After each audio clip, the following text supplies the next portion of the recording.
Hey everyone, welcome back to the live stream. I am Josh Justice, aka Coding It Wrong, and as I always say, you will have to watch me to see over time whether you agree that I am in fact coding it wrong. So today we are continuing on the series we've been on for the last few weeks, building an app for mobile and web with Expo. There's some folks in the chat commenting about Expo, asking about it, expressing not preferring Expo, and that's totally fine. Honestly, I, of all people, am pretty open to broad views and really believing there really is trade-offs to everything. I would not recommend Expo for all mobile applications or all React Native applications or all web applications. But to give a little bit of a recap, the reason that we're going with Expo for this application is that so let me say it this way. There's a technology called React Native Web that allows you to take the same React Native code base that you deploy to iOS and Android and also deploy it to the web. And so that is a cool possibility. Expo is the recommended way to use React Native Web. You can add it into other React Native applications as well. It's an option. For a personal application that I built previously called Surely, a to-do app, Expo and React Native Web worked great to be able to deploy to both platforms. And what we're working on together is rewriting another front-end application, a link-saving application, to run in Expo with React Native Web to deploy to mobile and to web. I've got Firehose up and running. Firehose is the name of the link-sharing application. So let me show you what we're going to be working towards, and then I'll catch you up on how far we've gotten so far.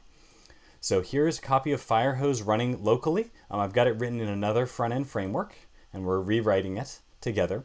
So in this link sharing application, I've got some unread links here. That's the main page that I go to once I'm signed in. It's just Google and Nike, a few things here. When you have these links, you can click on them to go to the destination. Nice to pull it up. You see there's a mark read button as well. So this is really focused, like the Pocket app that Firefox has, on saving links that you want to read as an article you want to read, a video you want to watch, and then they show up in an unread list. And then when you're done, you click mark read, and then they go to a read list. I'm going to click mark read on this Nike link. And then if you go over to this red link, you see it. Well, Google and Nike are the two examples I use a lot, but believe me when I say this is the red link that shows up at the top. We've got pagination, we've got searching, and you can also edit links. So you can put tags on them to group them together. You can record the source, who you got them from. There's an ability to show the links publicly to be able to share them elsewhere. I'm probably not going to port that over because I find myself not using that much. And also comments. Then when you go under tags, again, my test data here is not that great. Let's add a link here. Let's say React Native. So if we type in a URL and paste it, we get React Native saved. And we'll tag it with mobile and React-Native. And when we save the app with these tags, we can go to the tags page and see both of those tags show up in the list. And when we click on one, we get a list of all the links that are in that tag. So that allows very easy multidimensional organizing of links. And I use this all the time. I read a lot of information. That's why it's called Firehose, a lot of information coming in.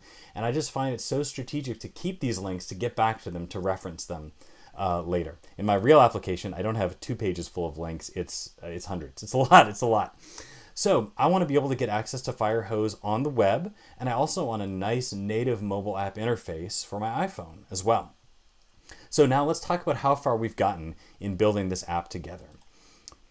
Here is the web version of our app. There's nothing app specific. We've just been building the application shell so far in the last 2 sessions. And then we've got this running in the Android emulator. And then here's QuickTime showing the screen of my actual physical phone that's right here in front of me.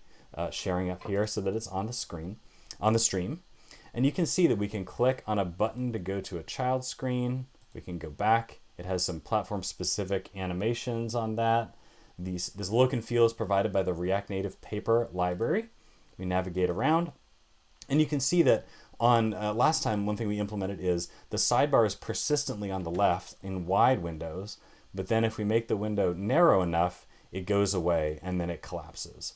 So we've got a nice responsive design that's giving us a great helpful layout across large screens like you have on a desktop, a laptop, tablet, and small screens as well. So what are we working on today? The first thing we're going to do, and I should say, someone in the chat talked about not knowing about Expo. I will share Expo with you. In the chat, it's expo.dev is how you can learn more about Expo. And one thing I'll point out about Expo, just to put it in context, is if you go to a React Native website and go under Environment Setup, you'll learn about it. So there's an option that says Expo CLI Quick Start and React Native CLI Quick Start.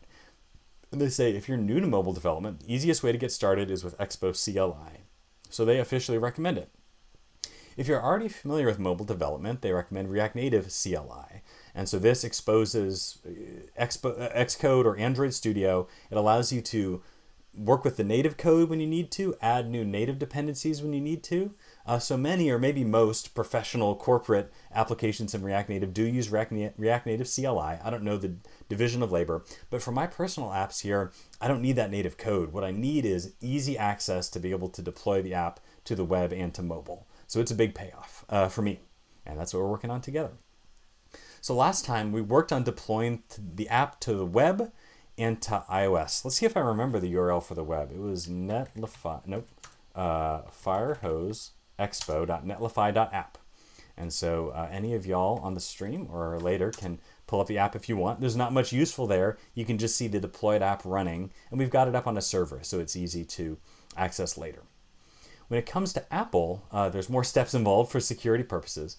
We got the build submitted to Apple last week, 7 days ago, but we ran out of time. I was already over and I had not yet got it deployed to my phone. And so I want to finish that up to get the app actually running on my phone. I recommended last time that it's great to do a full deployment, at least a TestFlight deployment on iOS and a full web deployment, so that before you invest too much work in your application, you've confirmed that all the infrastructure works. Because what if Apple has an issue and you're not able to resolve it in the permissioning and certificates and stuff like that?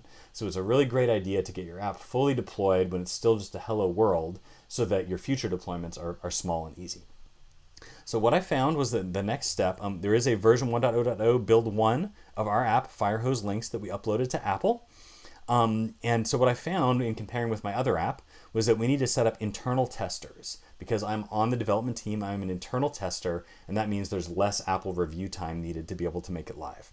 So we're going to click a plus here in internal testing. If you watch this 6 months later, Apple may have changed their App Store Connect setup, but for now, this is what's needed. I'm just going to call it internal testing because I don't need too much.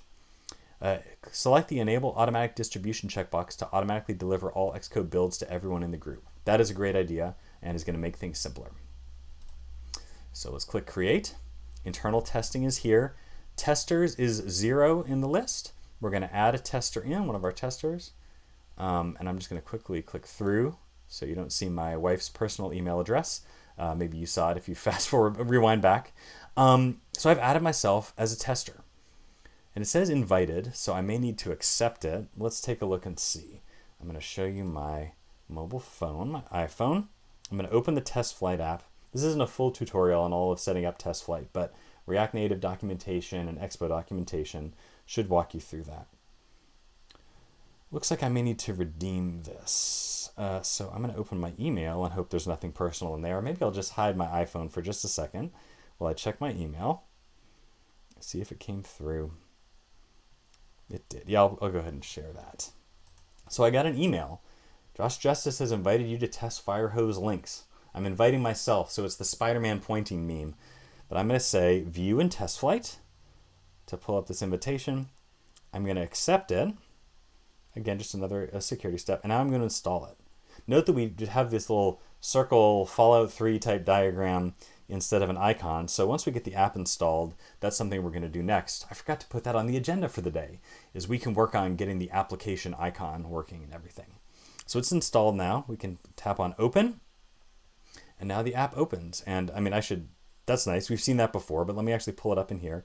So in here, we actually have the application installed as an icon on the screen. So it's Firehose. The name is there. It's lowercase.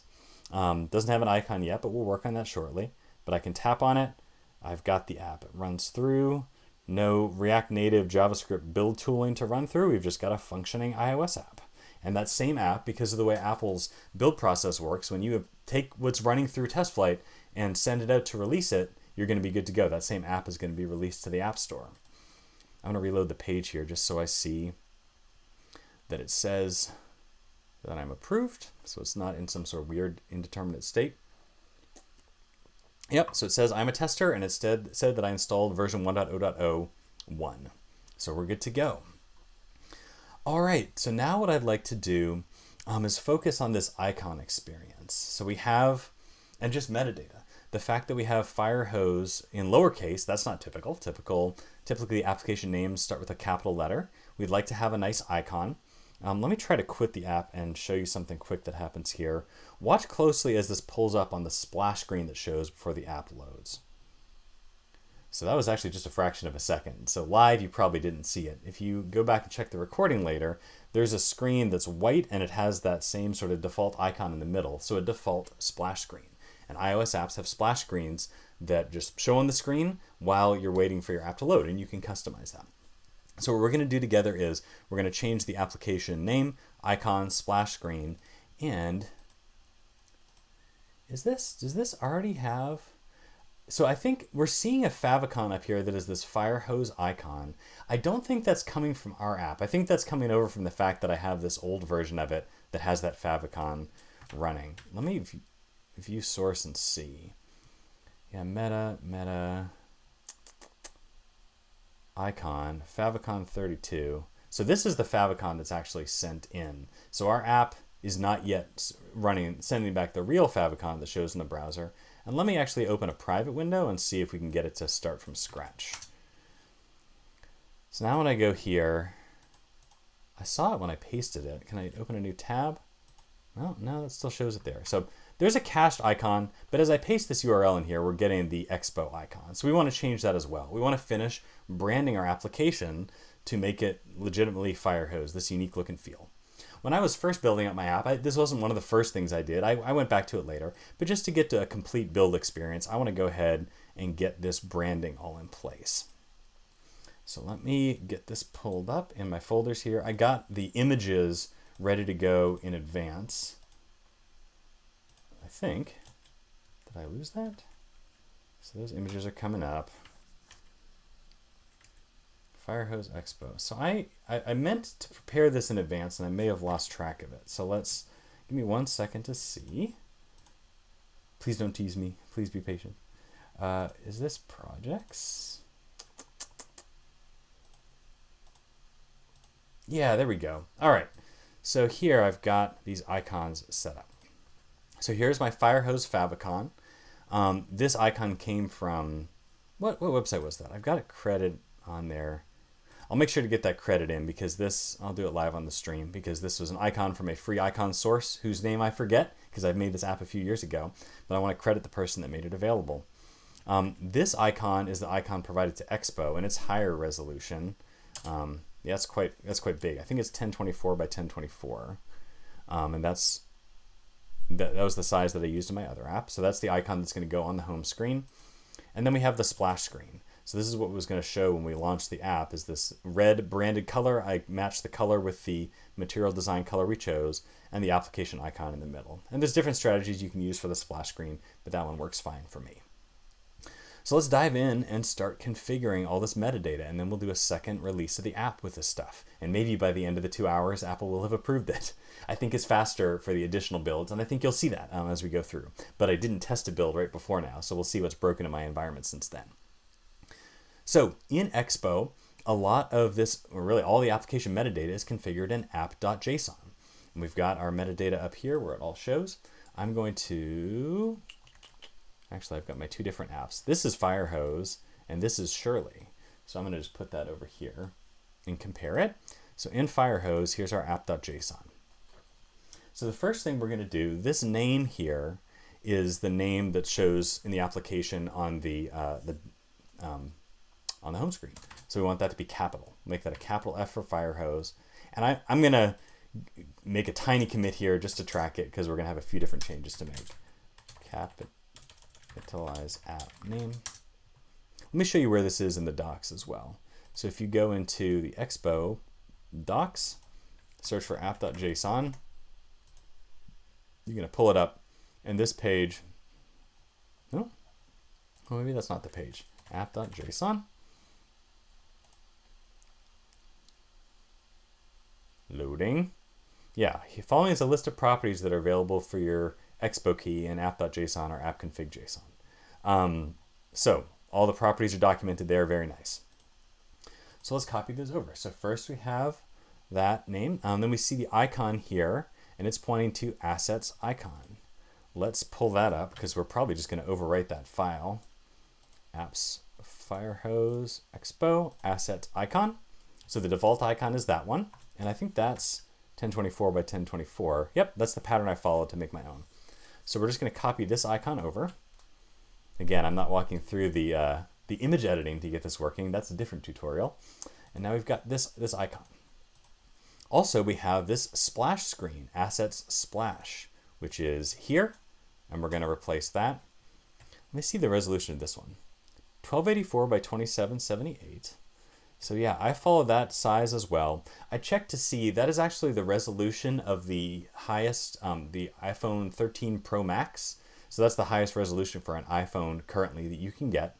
It would stretch a bit on like a big iPad, but I'm not mainly targeting big iPads, but I think it would still look fine. You could test in detail if you want, but I'm gonna copy that splash screen over as well. And then finally, favicon. Let's just see where this is pointed to. For web, assets favicon. And so we can copy that over, and then we've got the favicon. You'll also notice under Android we have adaptive icon with a foreground image and a background color. This is actually one reason I'm hesitant to do too much with Android. I have used Android hardware devices for testing a React Native project at my consulting job before, but I know there's this three-dimensional aspect to them, and so I'm not sure how good a feel I can get for that in an emulator. So that's why I'm kind of holding off doing too much on the Android side. We're going to keep developing to make sure the app runs correctly in Android, but I'm not doing a build on Android currently. Maybe I'll get real motivated for our last stream on this topic together, but not right now. So with these files changed, let's see if they show up in the app right away or if we need to do something else. So they will, in mobile, they will not.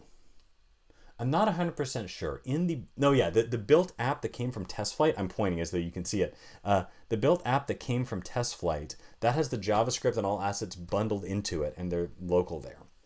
And so they are not, when you make changes locally, that doesn't show up in there. What we can do to see it locally is to click under Projects, under Expo Go, the client that can connect locally to your running React Native application. So I'm going to reload it. We got a splash screen there. So our splash screen showed up within Expo here. When I shake, we can see the Firehose icon there, and we can see the Firehose title there. And so I believe those will show up the next time we do an iOS build of the application, and they'll show up. Okay. Let's see about on the web side. Reloading this. Again, we were seeing here that, unfortunately, I already had a different updated icon showing up in here. That's a different favicon though. Look, well, Safari does something interesting with the favicons. So the way I'll check this, and you'll just have to trust me that this is good enough, is I'm going to click into this favicon here and this favicon here and see. Well, okay, no, that's not right. Oh, okay, what I'm going to try now is to stop the running server of Expo.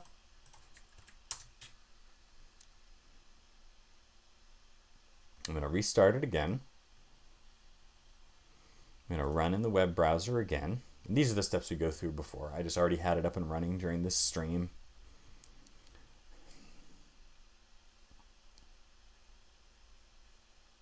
And if we're not confident on the caching here, what I'll do is when I deploy to Netlify, we'll see. Because we can see on Netlify this old Expo favicon here. Okay, so caches can really bug you, really get to you. All right, so yeah, so check it out. Now with the localhost app pulled up, when I click on this favicon.ico, it comes up. 32 comes up, 16 comes up.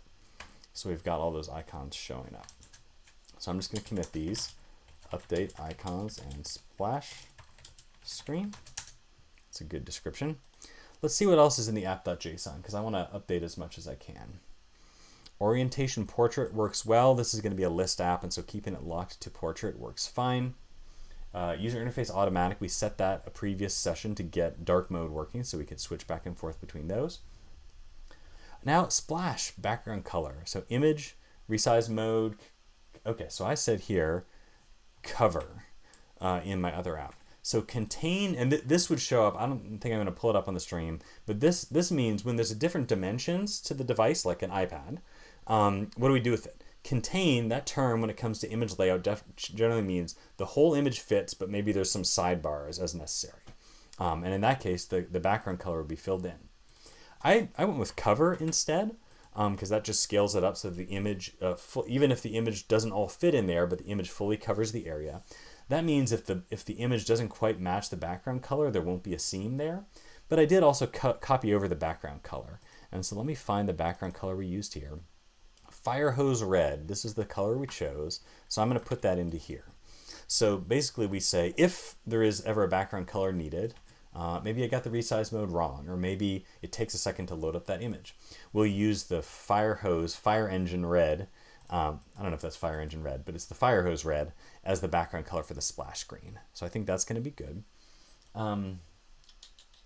Web. Oh yes, there's some things for web as well, and these would come out of the documentation. But I say theme color, and that also is going to be this. So when it comes to any browser support for theming, this is going to be applied there. And let me show this. I don't know if that shows in Safari. My personal Mac and my work Mac are on two different versions of Mac OS, and I lose track of the impact of things between them. But one thing I think I can show is in Safari here on the phone. So let's open up the deployed app in here. No, we don't need to check Atlanta allergies right now. I'm just going to type here. Firehose expo.netlify.app. So that's interesting. Actually, it has already gotten a red top there. Maybe it's at the bottom though. We may see, well, no, that's already red as well. So yeah, okay. I'm not really sure what the web theme color does, but I believe it is valuable. Let's just get Expo to tell us. Theme color. Defines the color of the Android toolbar and may be reflected in the app's preview in task switchers. All right, so we'll leave that in. Name. Oh, there's a name key for the web as well. Name. And here I'm just going to call it Firehose because Firehose links I put in the description in Apple to get things distinguished from one another. So it's a unique name. On the web, the domain name is all you need to do to be weak. You don't need anything else other than that. And so we're just going to call it Firehose because that's a nice, simple name. All right, now let's see if there's other settings in here that would be useful. So there is description and GitHub URL. So let's add those in. I think this description, I'm not sure where it shows up. We can check the documentation. A simple link saving app focused on reading. There's a description. Maybe I'll come up with a more marketable description later. I'm also going to say GitHub URL. And this is helpful when you pull up the app published on Expo. You can kind of get to it from there. So let's pull up this URL. Browse to pull up that repo. And I'll post that in the chat. If anyone would like to check it out, feel free to check out the code. It'll be in the comments as well. Yeah, so here's the repo. So I'm just going to put this in, minus this stuff. Here's the GitHub URL. Anything else we need? Slug, orientation, version. Okay, let me commit these changes. Do one set at a time. Add description and repo URL. Then we say improve styling of splash screen. And then add web app name and theme color. And then we're good. All right, so we want to make sure this works. And we want to publish to the web and to Apple again. So let's start out. If we look back at our script we set up last time, we have yarn deploy web. And that is going to build the app with Expo. It's going to deploy it to Netlify, and it's also going to copy this redirects file we used so that whichever of the URL paths within the app that we're on, that reloading the page works fine and takes you to the right place in React navigation. If anyone is just joining the stream or the recording now, we are working on this app Firehose, a link saving app. We're building it with Expo and React Native Web to deploy it to iOS, Android, run it on Android, not deploy it to Android because I don't got an Android, and deploy it to the web as well. Right now we're doing a build to the web. We're building it up to Netlify to get it loaded, and we're going to make sure that the, specifically we're looking here for the icon. And it's possible that something will show up differently in Safari. I'm just going to pull it up to see. All right, so our app is deployed to Netlify. That was really simple after we got it set up last time. Let's reload and see if the icon is updated. It might not be updated because of the cache. We'll see. Reload. Hard reload. Let me very stubbornly close the tab, open the tab, and then load. And so there in the tab it's not showing, but let's just believe. Like, let's just put our faith. Oh wow, look, the built version of this has a bunch of different versions of icons. That's really interesting. But let's check and see if the favicon is correct. It says it is. I'm going to test it in my old standby Firefox.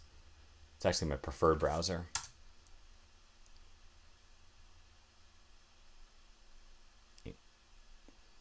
This is very interesting. So the icon is not showing up.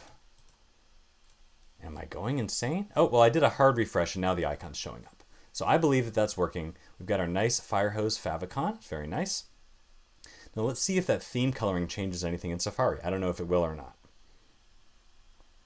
It seems to have not. Maybe in here? I don't know. It's even has the little hello screen one thing with the icon being the same. Let's try one more time. Firehose. Yep. I think it's caching. You don't need to believe me.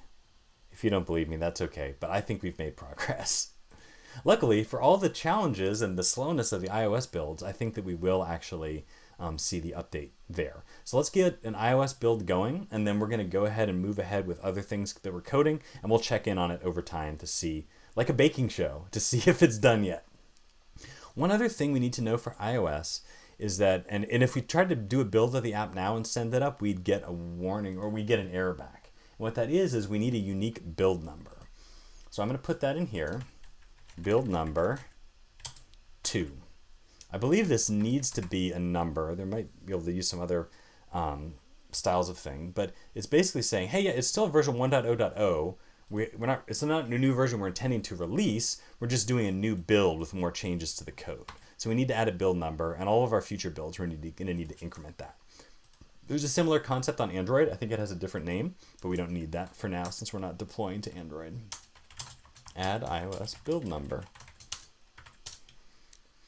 All right, so now we have a build number. I think we have all our changes that are ready to go up there, and I may find something else we need, but that's okay. We can always do another build. So I'm going to use the other command we set up again, yarn build iOS, to get an iOS build started. And that will take a while, and then the upload will take a while, and then the processing will take a while. I got to log in. It's logged in as me. That's fine. So we're just going to let this run while it's doing a build and keep an eye on it to make sure. That's interesting. I don't know why it's asking for push notifications again. I guess I'll need to look into that. But no, I do not need push notifications. Thank you very much. No. All right. So let's move ahead while this iOS build is happening. The next thing that I want to implement is login. And if you see, here's the reason why. Depending on the app, that might or might not be the first thing I want to integrate. Incidentally, we found last time that all this red output does not mean there's a problem. You gotta blind yourself to that when it comes to React Native builds sometimes. So in Firehose, as I have it locally, if I sign out, there is a non-signed in version of the page. When I first built the app, I wanted to use it for my personal website, and I wanted a read-only page where you could see my links and I could share them. Now, I found that I don't really use that at all. It is not useful. I mean, hypothetically it's useful, but I just have not been using it. And so I'm at least not going to prioritize that in the new version of the front end, the app that I'm building for web and for mobile. On mobile, of course, you wouldn't download a mobile app just to look at my list of links, but on the web you might pull it up. But I'm going to deprioritize that and plan not to have that screen. And if I change my mind later, I can just move it around. So instead, we're going to start with the signing in. And I'm going to sign in here. This is a local version of this running, where just the username is example@example.com. And so when I sign in there, now when I'm signed in, I can see the links. And this is the screen that I use. This is the screen that I live in here. So what we're going to shoot for today, and hopefully we can accomplish, is get the signing in working and also get this first screen of at least displaying the links. Maybe not all the features of them. I mean, definitely not all the features of them, but let's at least display the unread links. So we'll see if we can get that far today. In applications like this, where all the functionality is behind the sign-in screen, there's different ways you can think about sign-in. When I first set up the app, I even hid the sidebar when you weren't signed in. I made the sidebar not available. I found, as I was working on publishing Shirley, that it was helpful to have an about screen and a support screen. Apple wants support links, and it's good to give people support links anyways as well. So what I'm going to do is follow the pattern from my other app, from Shirley, to have the sidebar always available. And I don't remember if it redirects you off of the URL that you're on. So we're gonna find out by looking at what's in Shirley. Let me make sure. Oh, well, I guess I don't want to mess with this screen. I don't think changing any of this code is going to cause problems with the build, but we'll see. Mostly I'm going to be moving over files, kind of foundational files that will be used for the login. I forgot. Yeah, I didn't get Postman set up in advance, so I think you'll just see, instead of demoing the login, I'm just going to show how it works. So the back end of this app was built with Ruby on Rails and an authentication system called Doorkeeper. So the details of that are not pertinent to what we're demoing here. Any kind of backend system or third-party software as a service backend system you can log into. If you can log into it with React on the web or React Native, you can make it work in Expo. So we're going to do that as well. So let's take a look here and see how we set up a login. So I separated out login and sign up here. This app, the backend is not currently set up to support other people signing up. It's just kind of a one-person backend. You'd need to self-host if you're using it. So I'm just going to focus on the login form for now. Sign in stack. Oh, is that not? What is going on here? No, sign in. Oh, but then, okay, gotcha, yes. Sign in, sign up. Yeah, I never know whether to use the terminology login or sign in. So let's copy stuff over and let's get it consistent as we go. We're going into our navigation file, which is where we set up our different screens. This is our main drawer navigator for the whole application. Oh yeah, I got to delete this to do because I did find the answer to that. We'll come back to that. We need to create a new stack. So far, we just created these sample screens, hello screen and stuff like that. So we're going to now move towards a login screen instead. I like the sign in terminology because sign up, it can be parallel. Sign in, sign up, sign out, even if we don't have sign up here. So let's call it sign in stack. So create native stack navigator. Do I have that already? Yes, I'm already doing that. So this is a pattern we already saw in previous times where we create a stack navigator because each item within the drawer we choose is a stack that's going to give us a title bar, and you can navigate into child screens and stuff like that when necessary. So we say the sign in is sign in stack.navigator. We do have to specify this custom navigation bar for all of the stacks. I could remove that duplication if I wanted to, but it works well enough for small applications. We built the custom navigation bar in a previous stream. And now we say sign in stack screen. It's the sign in screen. And let's actually call the component sign in screen. That mismatch in that code from the other app is due to refactoring over time, I believe. And as the title, we'll just have it say sign in. Cool. Yeah, and that sign in screen name distinguishes it from sign in there. Then how is sign in going to show up down here? Oh yeah, we got the token thing there. So I think let's get the screen working first, and then we'll get token saving and detection working that will cause it to conditionally not show.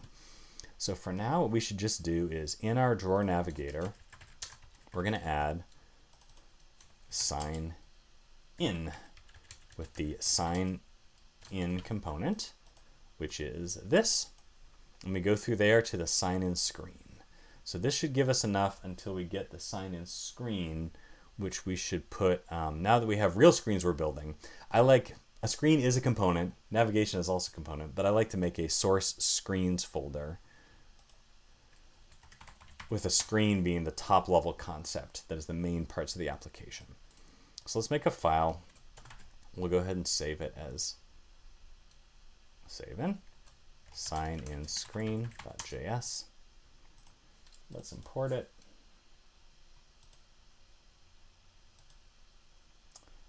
Things running a little slow here because of all the native compiling that's happening. I think we're getting real close with that web bundling happening.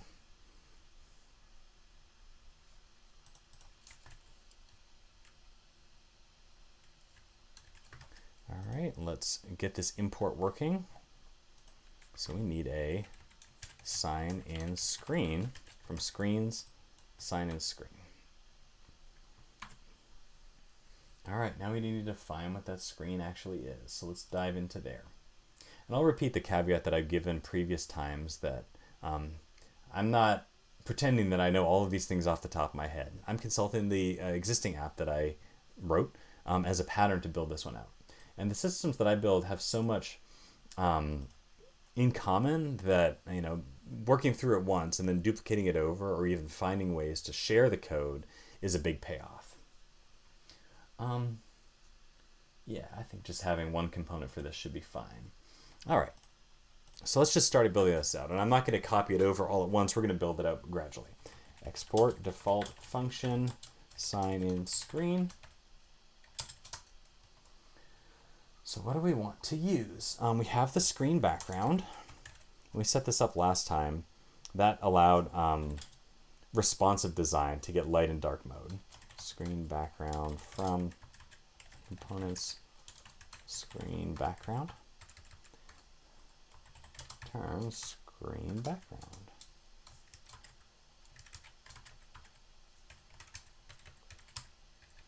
And maybe just to make sure this is showing up and wired up, it's nice to get good quick feedback, and you can get that with React Native and with Expo because it turns around quickly. So let's say import. It's possible the changes I made to the files are going to cause a problem with the build. I bet they are. It's a good idea to be patient. It's a good idea to not make these changes as we go. So let me just take out the sign-in screen for now, and we'll see if that helps. But let's build out the code.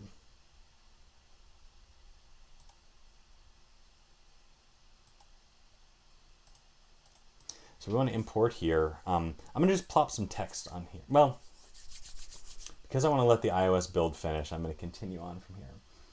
So what do we need? Before I do any super detailed formatting of what shows up on that screen, what I want to do is just get it functioning.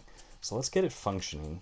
Let's put parentheses around here so this can go on another line because we're going to need lots of stuff going on this screen. So what do we really need at the core? We need an email address field and a password field. That's what we have on here when we look at the existing app and we sign out. We sign in. We have an email address field and a password field. So in React Native Paper, we do have text inputs. They show up nicely like this. So let's use these, some text inputs. Copy this over.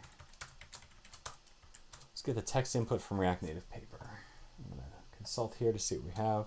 Text input. One nice thing about this is that in material design, the label of the field is built in, so we don't need to do that by hand. Text input. We specify the label, but then it shows. Do I want to say email or do I want to say password? I say email to make it explicit. Email. I said in here accessibility label equals email. That might default in there just fine. Seems like in my other app I found that I needed to specify that to get accessibility to work right. And then we have a value and an onChange text. So we're just going to use a very simple approach of using use state from React.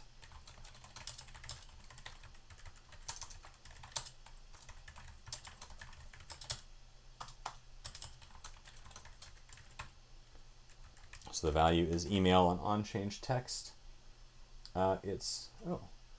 I got a reusable function here. Use login form. So I set up a reusable hook. Interesting. Let me see if that's overkill. Yeah, so this is kind of an abstraction that I made. This might be a little bit, make it a little bit hard to follow in the tutorial here, but I'm just trying to remove some duplication. So yeah, let me go with this. Instead of the custom state, we're gonna create an auth folder, create a use login form hook to provide the logic of the login form. And when I made this, I was working on moving towards a reusable hook so that I could put this in a library if there was enough usefulness to it to put this in a shared library so I didn't need to replace it each time. So I'm going to paste this in from the other app and show you what I've got. And if this works, it succeeds in this app, I probably will extract it out to a library, possibly even during the live stream series. So this is a custom hook called use login form. And if you haven't used custom hooks with React before, you can use them to bundle up some functionality that goes together. And the whole API of how hooks work was designed to be able to do this easily. And I found that it is really, really easy. So in here, we define state for username and password. This is set up for a kind of username that isn't necessarily an email. It could be something else. We also have an error that's being shown. And so we have a handle change function where we can say which field is being changed, and then that returns a function which in turn takes in a parameter. We are setting target text.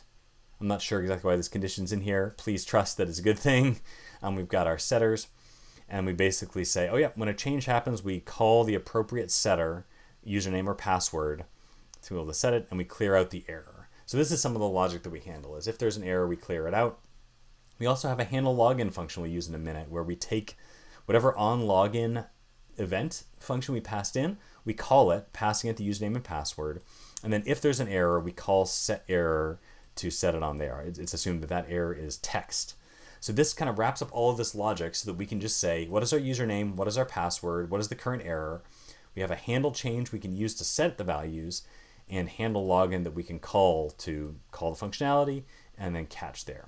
So it's kind of a very lightweight abstraction, but it bundles up a bit of this duplication, so I didn't need to re-remember this to write this all out on the stream. So that's use login form. Now to pause for just a second, we see here that our build was successful, and our IPA file, our built app, was created. It looks like Transporter is asking me to sign in. Why is it doing that? Let's see if, hopefully this won't expose my password to the world, my super secret Apple ID password. I don't know if the version updated maybe since last time. Yeah, so here's our Firehose links, 1.0.0 version 1 that we uploaded last time. You'll notice that I built a new version of Shirley since then, but now we've got a new version of Firehose. And which one is newer? I think the higher number is correct, and this is today. So that's the new build. You'll see that there's a new IPA file created each time you do a build. So I'm going to drag this into Transporter. I'm going to delete the old one because we don't need it anymore. And we see Firehose links 1.0.0 with a 2 in parentheses. That's the build number that we specified in app.json. That's the number that increments each time we have a new 1.0.0. So let's click deliver. This is going to upload it. I remembered the other thing. I was supposed to specify an app.json, and we'll do that next time and see if it works out. So let's leave this. Maybe we'll just put this here so we can keep an eye on this upload while I'm continuing to code. So we have use login form. So back in sign-in screen, we're going to pull it in.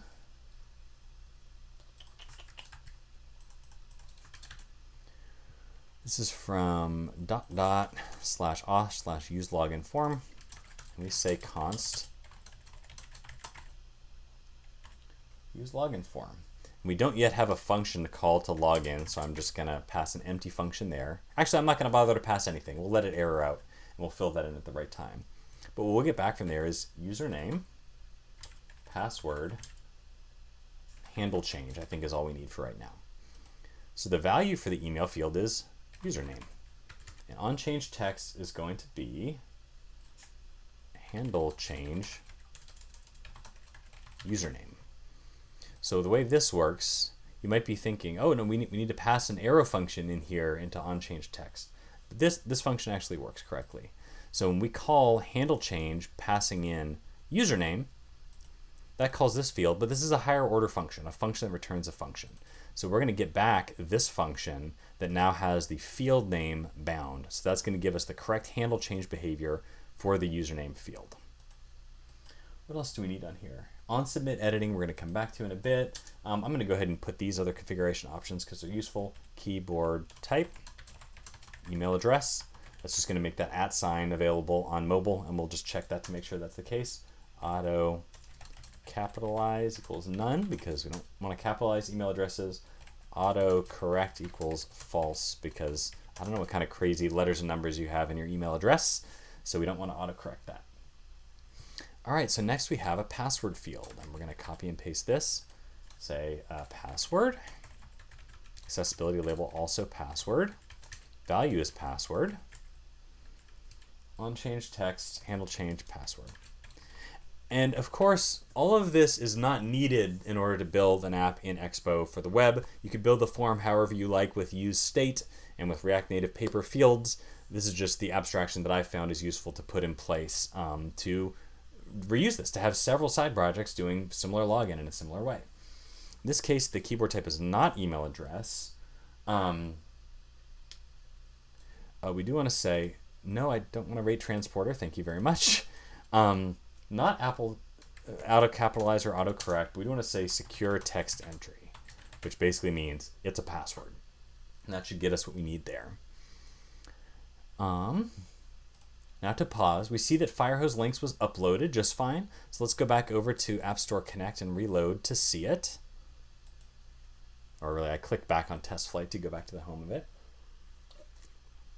And so it has not yet showed up. It can take a few minutes. So what we're going to do is we're just going to check back in regularly if I remember. And I'll leave Transporter up here to remind me. So we'll check on that build. Sure is instantaneous to deploy stuff to the web. All right, we have these two text fields. And let's go ahead and put the button on. Even though we're not hooking it up to anything yet, let's just get a button showing up. We want to get a button from React Native Paper. We still don't know yet if I messed up the JavaScript in the build there, so we'll find that out. We want mode contained. We saw that last time. A contained button is a solid button. On press, it may require an on press, so I'm just going to put an empty function into there to make it do nothing. I did find that accessibility label was valuable to add there. And we'll say sign in for the visible label on the button. What's wrong with that screen background? I think it's the import orders. Yeah. Again, I have a rule in my imports there to order them so I can keep track of them and find out where stuff is, because as a Rubyist, I don't like having imports. So even having imports at all, I at least want them in a good order. I'm going to put the sign in link back here in the drawer. Because it's the first screen, it's probably what we're going to get by default now, I expect. So let's just take a look and see what we can see. So we're on my phone here. We're still on mobile. Oh, no, not that. We don't want the TestFlight version of Firehose. We want the version in Expo Go. We want to shake and reload. And when it's up and running, it'll reload automatically. Looks like it'll take just a second here to load up before it's ready.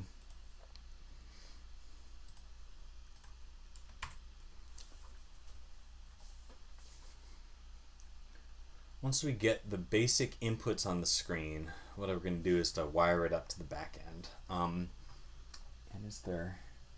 Yeah, there's token stuff. So yeah, what I found working through this, if you're a real experienced React developer, you may have a way you like to store tokens in memory and things like that, access tokens. The one that I came to in working through this for this personal app was a use token custom hook that was going to allow us to store that token in a place that we could get to from everywhere. But this is why I like, there's some complexity to that. So this is why I like, first, let's get the screen showing up, and then we'll get that committed to GitHub, and then we'll go from there to start to add in the functionality. So if you're just joining in on the live stream, we're building this app Firehose. We're building it for mobile and for web using Expo with React Native Web. I've built this app already. I have a web-based front end for it, but I'm porting this over to Expo so that we can have it in mobile. I have a nice mobile app as well, and I really like the experience of it. I'm going to take this opportunity to study ahead on what I need to build next when it comes to that token.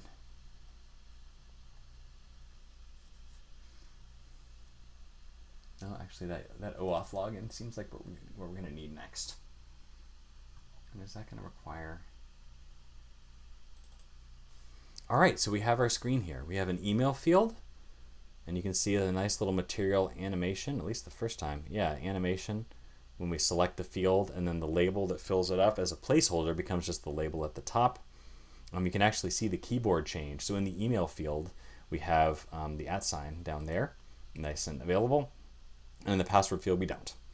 And we have the sign-in button as well.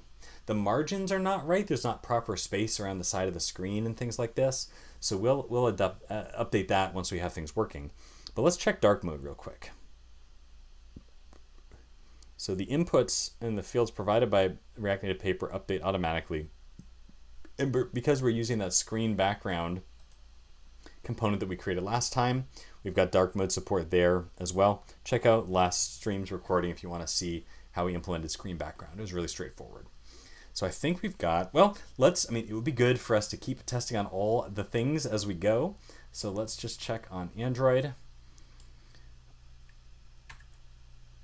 What is the, there we go. Oop, looks like I reloaded it. I want to reload on all the platforms to make sure that everything is coming up okay. And on the web, let's just keep it on the left-hand side. We've got our sign-in screen with email and password, and that's, oh, well, now we got things auto-completing. But that's showing up just fine, and we're good. And on Android is loading up. Looks like, yeah, it looks like Android needs something different for that splash screen to get that icon showing up there. So if I was going to the App Store on Android, the Google Play Store, I'd need to get that working. I'm feeling pretty good about this, so I'm just going to start staging these changes while the build is happening. So let's make sure, let's review these changes commit by commit to make sure that what we want. Importing the sign-in screen sounds good. We've got our sign-in stack there. Even though I don't currently plan on adding any screens underneath there, using the stack navigator is nice to just give us that header bar at the top in a consistent way. And I often find that I need to drill down to a child screen, even a help screen. So having those stacks always in place is very helpful. Sign-in screen added there. We'll remove these placeholder screens at some point, but we don't need to now. And then we have the use login form component. And we have the sign-in screen. So let's get ready to commit that. Like add sign-in screen basic components, I guess is a way to say it. We're just getting those components on the screen.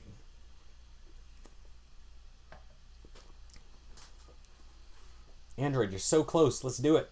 Let's make it happen. We might not get past sign-in today. We'll see.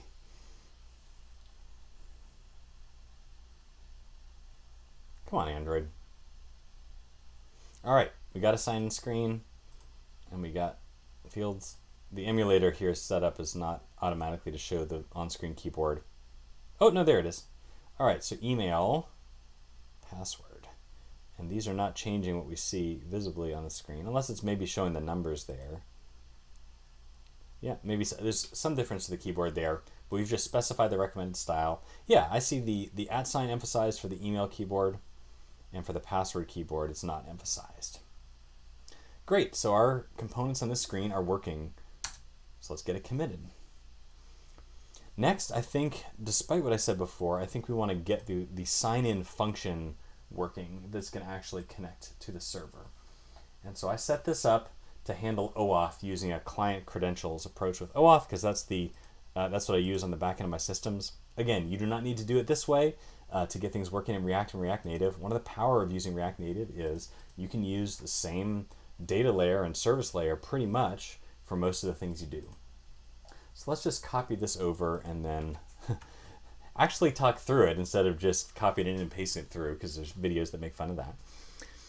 So this is also stuff that I've put in here to make this code possibly reusable. I'm going to save it, auth login.js. But we're saying that, okay, the default path that login exists on the server is OAuth/token. The default error message, which is English text that shows the user is an error occurred while logging in, please try again. And so what we're going to do is, so OAuth login, we take in an HTTP client. This is follows the same format as Axios. So we call post on it. We'll get back to that in a second.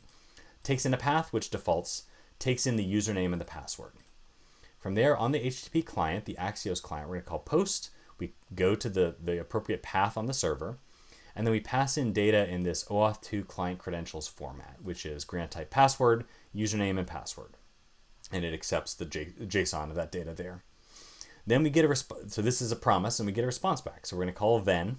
I could use async await, but I just used promises. I don't know why. Maybe so that it's a one statement function there. And if we get I think it's because of this. We can get a response and then return response.data.access_token.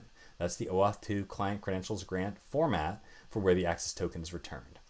Or if there's an error, we call handle error response down here. So under handle error response, how do we handle that? Assuming there is an error or checking there's an error, we drill down into response data and error description.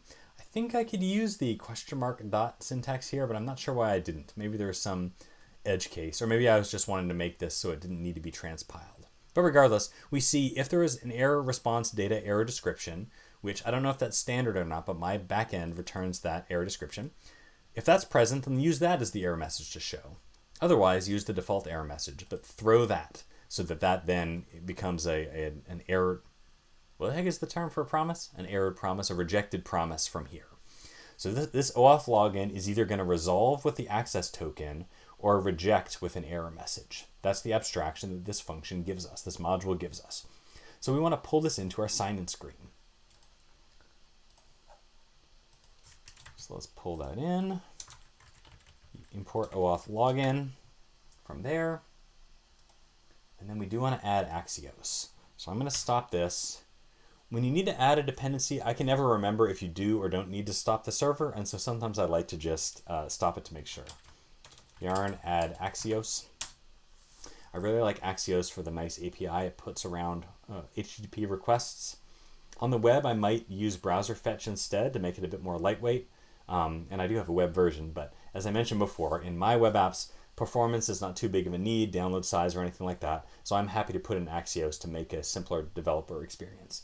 For professional projects, you need to think about developer experience versus end user experience. So we've added Axios, so I'm just going to do that in its own commit. Add Axios, and we'll be able to import that here. Import Axios. Then we're going to create, base URL. Okay, we need the base URL for the application. Let's put that just here for now. Dynamic base URL per environment. So I don't want to add too many abstractions at once. We'll just say const base URL equals HTTP localhost 3000. So that's where the Rails API server is running locally. And although 3000 is the default port for Create React App, it's not the default for Expo web, and so or any of the Expo ports, and so that's not going to cause a conflict. So let's say const HTTP client equals axios.create. If you've used Axios, this is probably familiar. Base URL, base URL. Just as a super tiny note, the Axios API requires URL to be all uppercase there, but my naming convention is to lowercase URL, and once we have another file, that's why it's going to be different, and let's stick with our standards rather than Axios' standards and just map to them at the last minute. So then we have an HTTP client. So then what we're going to be able to do is inside our component here, we can say const on login. So this is the function, the event, the function to call when the user attempts to log in. And that's actually going to need to be above this. So we say here, we take the username and password. That's the format, as we're destructuring this as named arguments. That's the format that's going to be passed to onLogin. And we're going to say call OAuth login. This takes some arguments in turn. It takes the HTTP client. So we configured this Axios client to pass in. takes the username and password that were passed to it. So that's being passed along. And then we say, then, so what do we do when we get a token? What we're going to do is, for now, we're going to console.log token. Just to log it out, just so we see it. That'll be our next step before we do anything with it. And if, you may recall, OAuth login handles the catching. And so we don't actually, wait a second, what am I talking about? No, not OAuth login. Use login form handles the catching. So yeah, if on login fails, we set the error. So that's where the setting is going to happen. So there's a few abstractions going through here. And if I was teaching this approach from scratch, I might build this up from whole cloth. But this is a live stream, and we're just putting this together. So you'll see how these pieces fit together, and you can trace through it in the source afterwards if you want. But the point is, coming out of on login, we want to act on it to do something with the token here. But if we get an error, that's going to be given to us. It's going to come back in the error from use login form. We want to handle login here. And to use login form, we're going to pass on login. So really what's happening is, let me save this to get this reformatted and then we'll see. So use login form is tying together our state handling and error handling and stuff like that. OAuth login is a general function for logging into an OAuth server. And what we're doing here is tying it all together to say, in our form, when we call handle login, go into here, call OAuth login, and do this with the token in the result. So it's these different pieces fitting together to give us a login experience. So we need a place to show the error. And how are we going to want to show the error?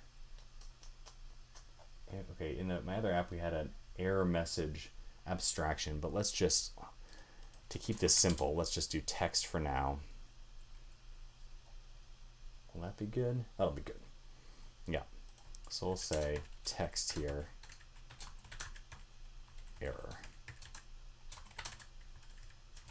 In fact, we'll say error. Nah, let's not put a conditional around it. We'll add more sophistication to that later. Then we need to wire up handle login. And does that just go directly on the button? It does.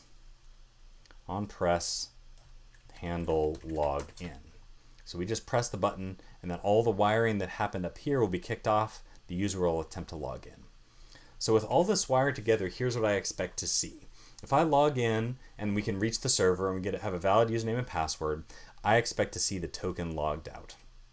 And if it errors out because it can't reach the backend or we have wrong credentials, I expect the component to re-render with an error present that'll be outputted there. So let's take a look and see if we can see that happening. We'll do it on the web. Why not? Oh, yeah, the server is not there. So now that I've added Axios, let me start up the server again. As usual, I would not be surprised if I have missed a step in here. So we'll work through that together if that happens. I'm going to run in the web browser. And I do have the server running because I was able to log in here on my localhost running app. It's interesting that the title is untitled there. I think that might be something missing in the app.json or in the index file. I don't think there is an index file. I'll have to keep an eye on that and look for that. All right, I'm going to open up the console so we can see network requests. I'm not sure if network requests are going to show in the console here. I've been using Safari lately for the good accessibility support to save on my wrist strain, but I'm not so familiar with the console for it. So let's try it. Let's try just clicking sign in without an email or password present. I actually, in my design here, I don't bother adding client-side validation because it doesn't matter that much. For a sign-in form, you really just want to know, is it correct information or is it not? So let's click sign in and see what happens. If everything's wired up right, we should see a network request to the server to sign in, and we should see a general error message or a specific error message show up on the screen. Click. An error occurred while logging in. Please try again. I believe that is our default error message. There it is. Now let's go over here and let's drill into this token request and see what happened in the request and the response. The request was made to localhost 3000 OAuth token. Click into there. But it seems like we got a server request back. What is this? No route matches post OAuth token. That's interesting. All right, well, I'm going to compare over my existing app here and see. Maybe that is not the correct URL. Example@example.com. Password. Is that running? It is.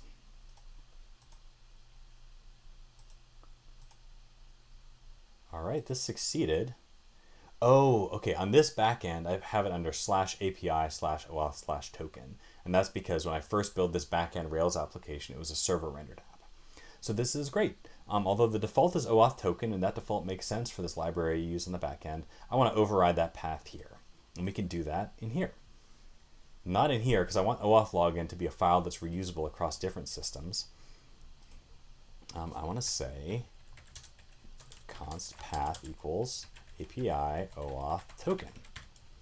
And if we pass this path here, I think the word path will be fine. Let's let this page reload, and then we'll see what happens. We can see it reloading there. Let's click it again. So notice that last time, although we got an error message that said we didn't log in successfully, it wasn't failing for the right reason. And so now we're able to find out some more. So now this time we've gotten a different error back. The provided authorization grant is invalid, blah, blah, blah, blah, blah. So that's not the most user-friendly message, but that is what our backend is returning by default, and I decided for my personal apps that's totally fine. So if we click into this request, we can see that the request was made to API OAuth token. We get a 400 bad request, and the response back is OAuth 2 client credentials grant standard response with error invalid grant and error description with that string. So the way that I set this up, I really decided, hey, if the server gives me an error description, I want to show it to the user. And so if this is not the text that I want, the front end is not the place to fix it. I control the back end in this system, and I could change that error description in the back end. So to be showing that is what I want. That's desirable. So we're getting good. Where the right request is making it out. The expected response for the error scenario is coming back. Now let's try to log in with the correct information, which is example@example.com, password.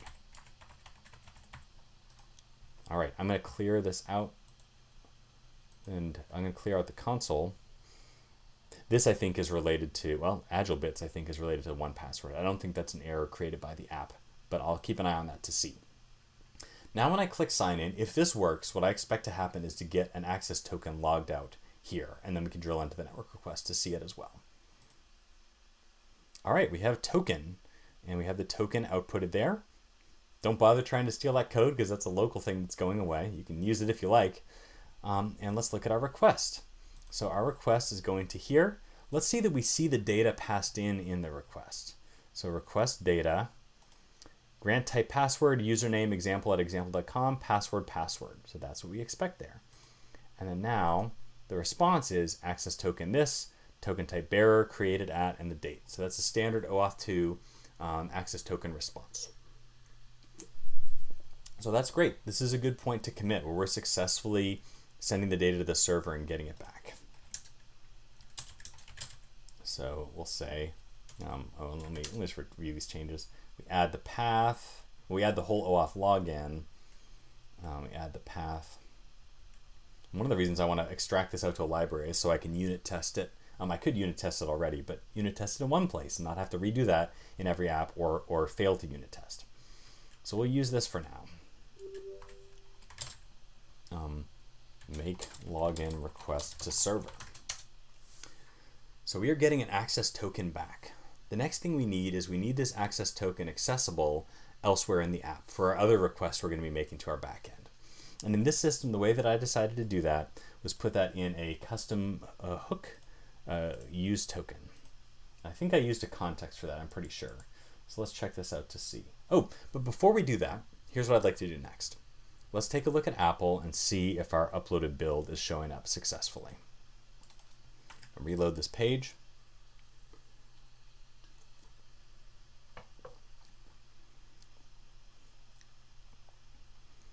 Apple's front end here is so slow, it feels like they could use some React Native involved and some nice React. Now we have here build 2. We have the icon showing up in App Store Connect, so that's pretty cool. And it says missing compliance. That sounds scary. you might remember from last time that showed up last time as well. So we have to manually go through here and talk about encryption. I gave the caveat last time, please do not just click the boxes I click. Please research this for yourself and figure out what is correct for your app as far as compliance with these rules. But I believe the answer for my app is yes, it uses encryption, standard encryption.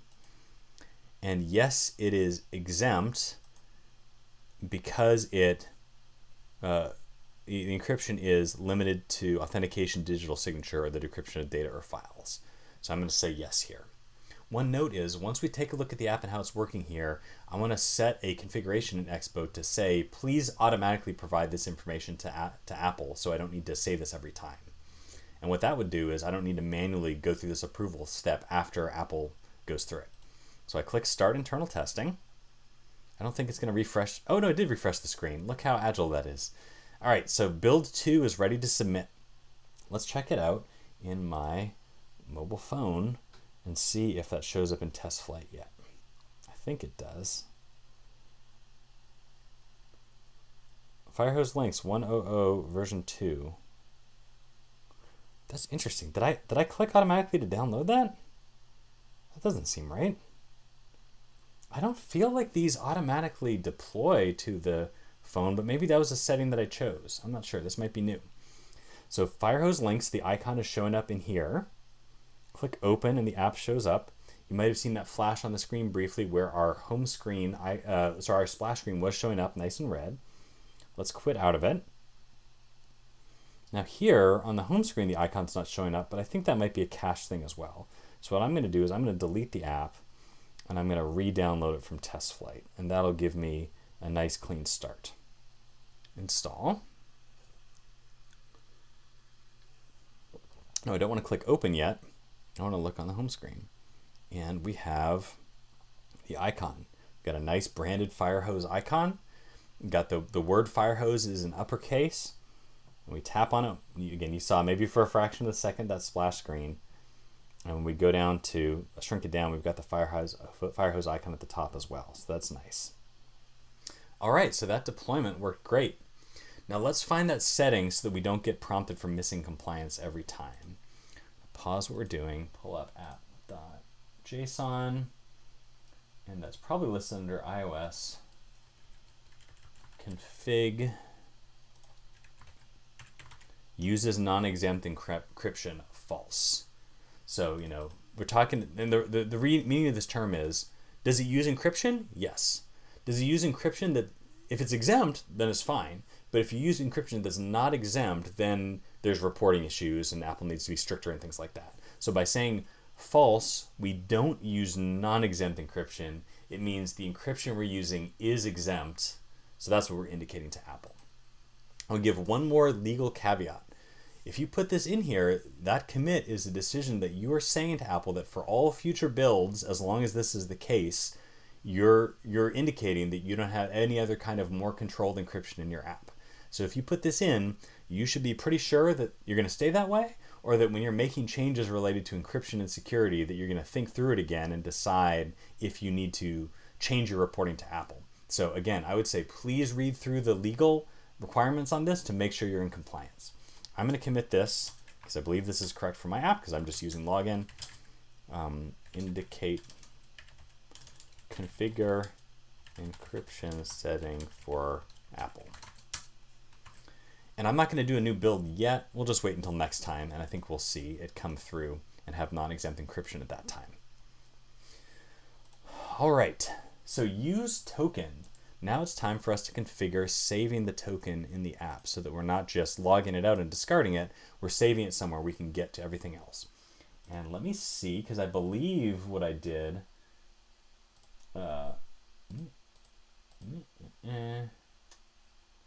Where in the world is use token?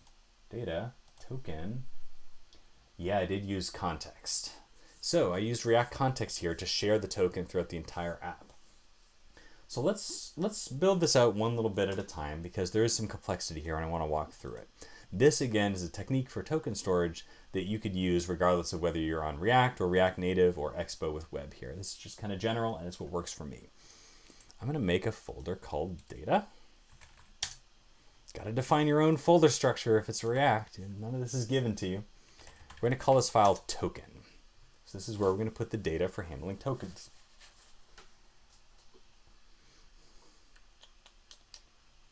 Is the storage? Oh yeah, okay, I got the storage thing as well. Okay, we'll do storage as a separate step as well. Looks like this login stuff is going to be the bulk of our time together today. So what I'm going to do, okay, one thing at a time. Import. So we want a context, and React context is used to store data that's shared across a whole tree of components and other components and other functions, hooks that you can get access to the data in that context. So we want that. Import use context from React. And we're going to say const token context equals create context null. This as well, I think, is probably a custom hook and context that can be shared across apps. So I think what I'm going to do is create a library that has all this stuff together for me to use and for y'all to use if you want. Create context is what we need, and then we'll put use context somewhere else. So we're creating a context, and we're calling it token context. And then we need, as a common pattern, we need to make a function called token provider. And this is going to go at the top level of our app to provide that context. We're going to take children. There's another setting we won't need until we're doing automated testing, so that'll come a little bit later. So in this token provider, what are we going to do? Okay, that's something related to token loading, so we're going to hold off on that. Yeah, this is right. So we want token and set token. So we want to use state. Also comes from React. So we have a token here, and this lives in this provider component at the outer level of our component here. And then what we return is return token context.provider. And what is the value we pass to this provider? We're going to pass the token and the set token, so those are both available. And that's it for now. We're going to render out the children underneath here, and then we're going to close token context provider. So the token provider is just a nice way to kind of wrap all this up, so we make this data available at the top level of the app. And then what we need to do is create a custom hook to use this data further down in the app. Use token is going to be the name of the hook that we use to just pull in the token from anywhere. And so we're going to pull in token, set token from use context. So that's another hook we need, use context. And we say we want to use that token context here. And so that just connects us to this React context to get access to this shared data. And then, is that what we're returning? Token, set token. Yeah. Return token, set token. And let me just add a few other helpers here. Const is logged in.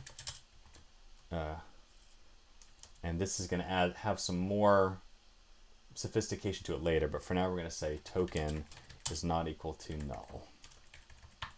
And if you didn't see my little ligature there, it's exclamation point equals to get that.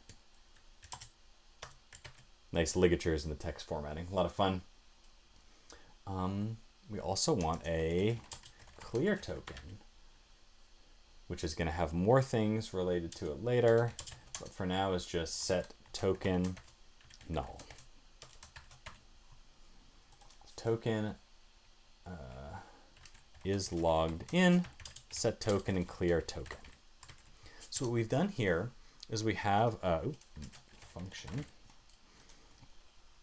We have a token that's stored in memory. It's not stored across reloads of the app or reloads of the web page, but it's just stored in memory and available to the whole app.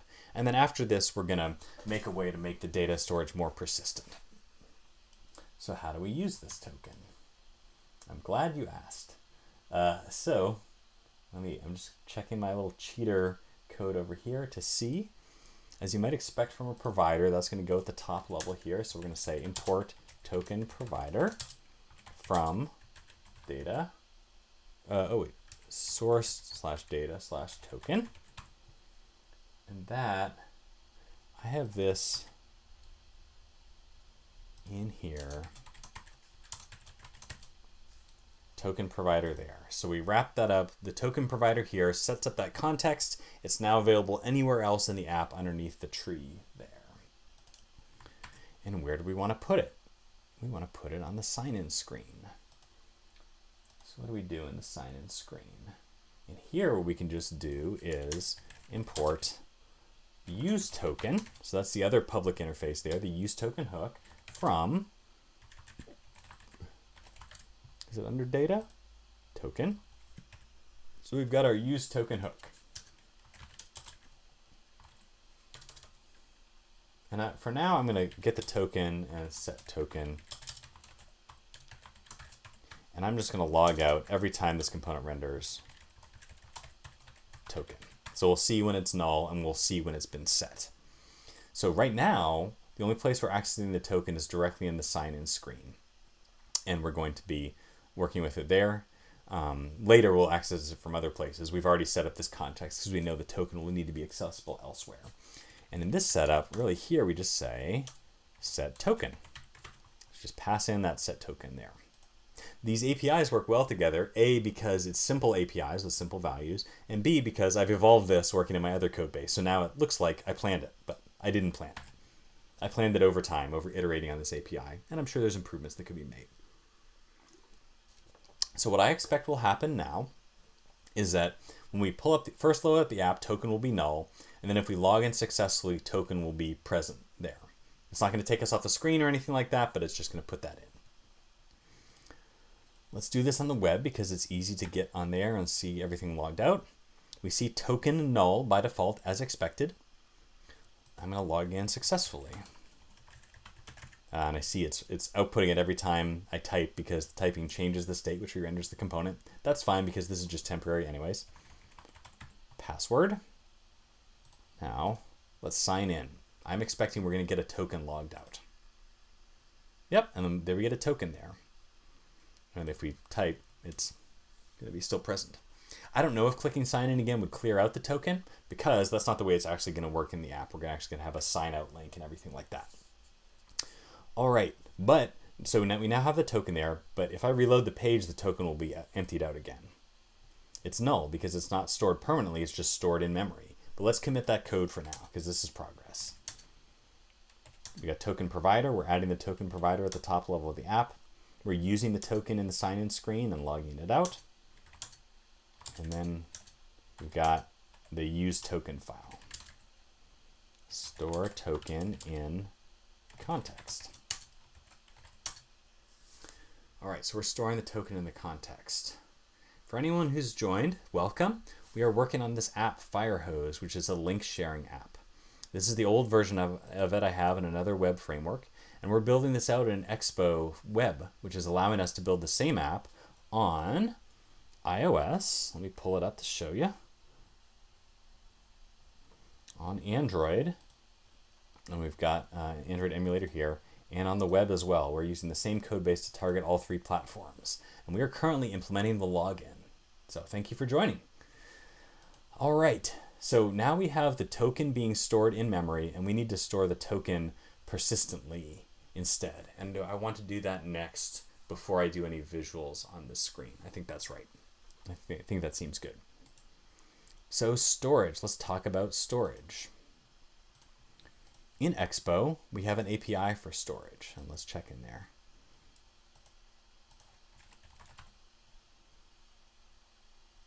Is that what that was called? I thought it was called Expo Storage. Am I going insane? Let's see what the name of it is. Maybe I called it something different. Expo Secure Store, that's what it's actually called. Expo Secure Store. All right, so check this out. Expo Secure Store provides a way to encrypt and securely store key value pairs locally on the device. So whenever you're doing mobile development, you want to use a secure storage mechanism, not a general storage mechanism, because otherwise it's more vulnerable to hacking. And Expo Secure Store helpfully wraps that up for Android and iOS. Not for web though. So we need to build a way to get this app working on web and on mobile. We need to build a way for it to work on web as well. And so let's walk through that together. Do I want to start building it now or tell you what I'm doing? Yeah, let me show you the abstraction that I built for this, and then I'll show you what exactly I implement on the website. So let's build this out in general. And there's a big important caveat here, but I'll get to that in just a moment. Storage. So for this app, storing the token is about all we're going to need to store, but we do want to store it so users don't need to log in again every time they reload the app. So what I'm doing here, what is the best way to explain this? Let me show you the API that I'm exposing. So I'm creating in this store, well, let me save the file. Oh, is that the wrong, that's the wrong project. I think the fact that I'm clicking into my other window is confusing Sublime Text. Yeah, there we go. Inux.js. So I want to expose an API from this module for doing storage. And I'm creating my own abstraction that works on mobile or on web. So I'm going to make some functions. Set. So I want to do a setter. And the way this layer of abstraction works is that, am I going insane? Why did I do this? Give me 1 second to check into this. Why would I do this? Oh yeah, I think it's because set string, because the web API we're using works with strings. And so by saying, hey, we're working with strings here, we're avoiding too much, abstracting away too much and letting the application decide what to do. So we want to set a string for storage, and it's going to be asynchronous because the API that Expo uses is asynchronous. And but there is a key and a value. I forgot about that. So key and value. So we're going to implement this somehow. We're also going to do a function get string async where we pass in the key and we're going to get a value back. And then export function delete string async key to clear out a stored value. So this is what we want to implement. We want to make this API available. And so really what I ended up doing with this is saying, okay, I'm going to need separate implementations for web and for mobile. So here's what we can do. We can say, pull in the platform object from React Native to detect whether we're on web or on mobile. And I'm going to make a function called platform storage. What is the storage that's available for the platform we're on? And I'm going to switch on platform OS. If we are on web, because that's the string that platform OS returns for web, I'm going to return web storage. Otherwise, I'm going to return native storage. And those are two things I'm going to import from other modules in this folder.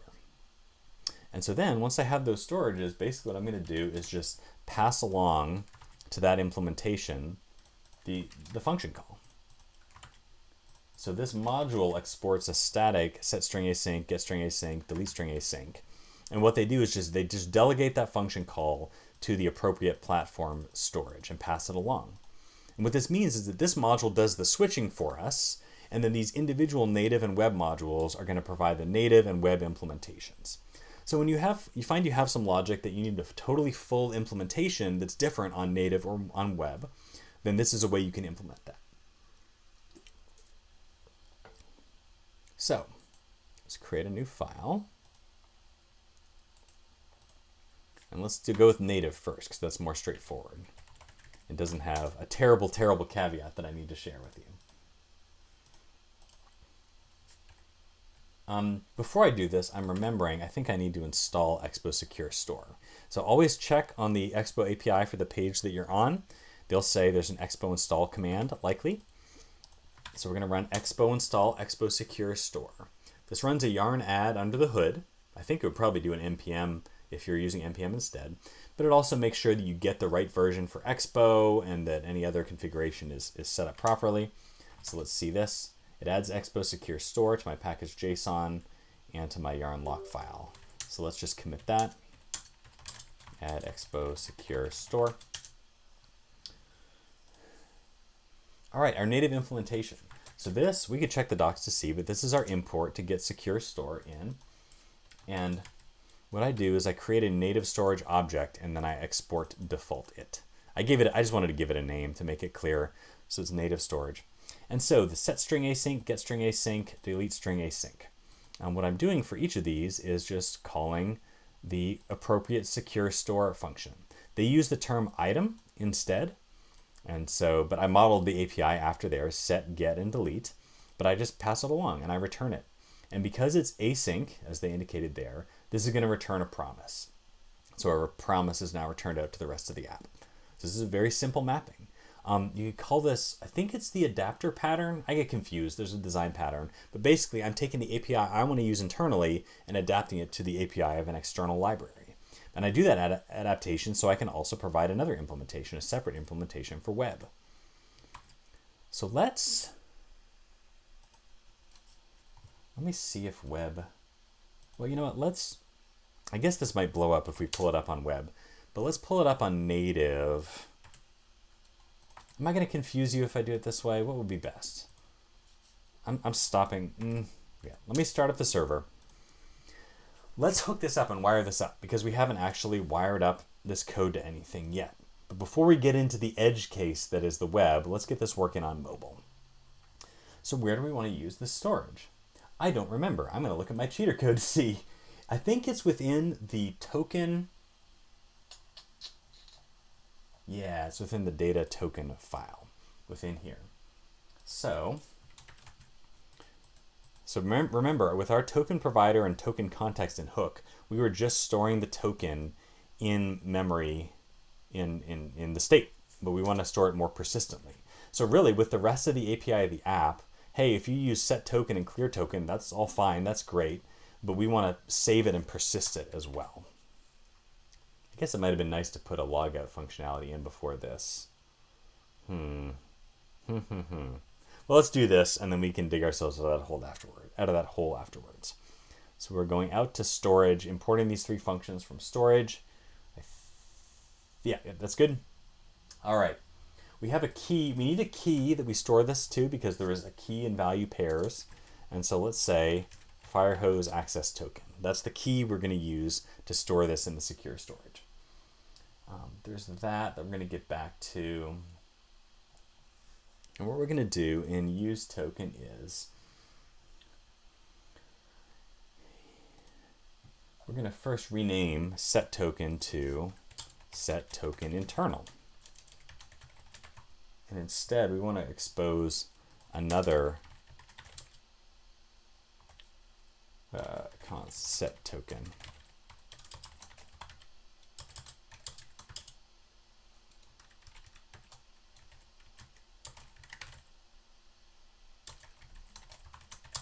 It's going to be async. And I don't know, I just inconsistently decided that I prefer async and await here. So we say await set string async. So we're going to first, when the rest of the app tells us set token, like we logged in, first we're going to call our storage function to do our access token key. So set that new token there, and then we set token internal. So we make sure it's stored and persisted before we put it in the in-memory state that's going to cause re-renders and stuff like that. I'm going to go ahead, instead of like demonstrating the problem here, I'm going to go ahead and put in a use callback. And use callback goes around here. Let me type it out and then I'll explain why. So we want this to be a callback and the dependency is set token internal. And really what this is going to do is it ensures that we don't. Is that used for something else? Is that why? When set token is passed to other stuff in the app, it's not going to cause re-renders because it's a new function every time. That's what use callback does for React. Don't put it in willy-nilly, but when you find that you need it, put it in. And I found in the other code base that I need it, so we're using callback here. So that's going to allow us to set token. Then for clear token, we're going to make that async as well.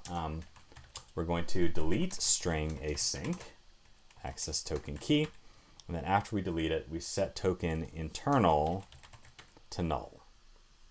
So that's going to clear it out. So we set it internally and externally both.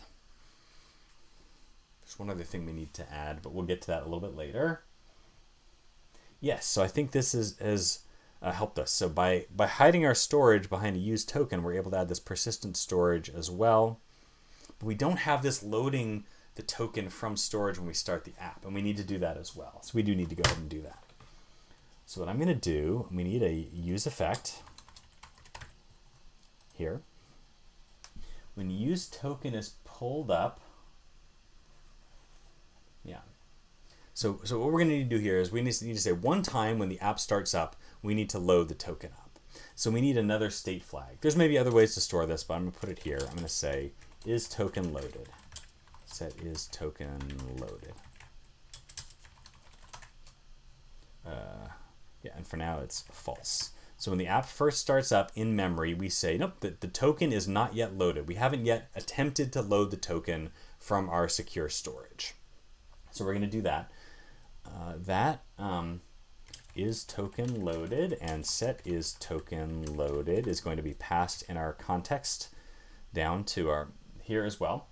And so we just need to pull those in. So now we have this additional flag that we can set.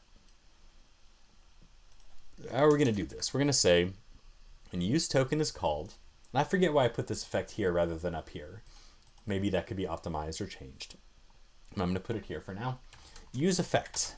So we gotta do a use effect, and then what it's dependent on, we'll see. The goal here is to load the token when the app first starts.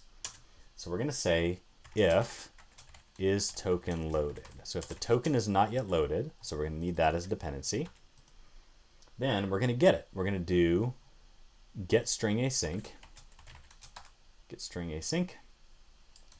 access token key. And in this case, I guess I use the promise syntax just because I'm inconsistent. I don't claim to be consistent. So we get the token.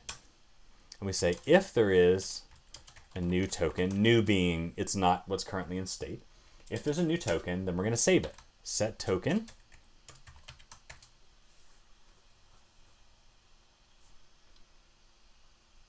Is that what we want? No, I think that's an error in how this works. I think we want set token internal. So we want to store it in the state, new token, then set is token loaded, true.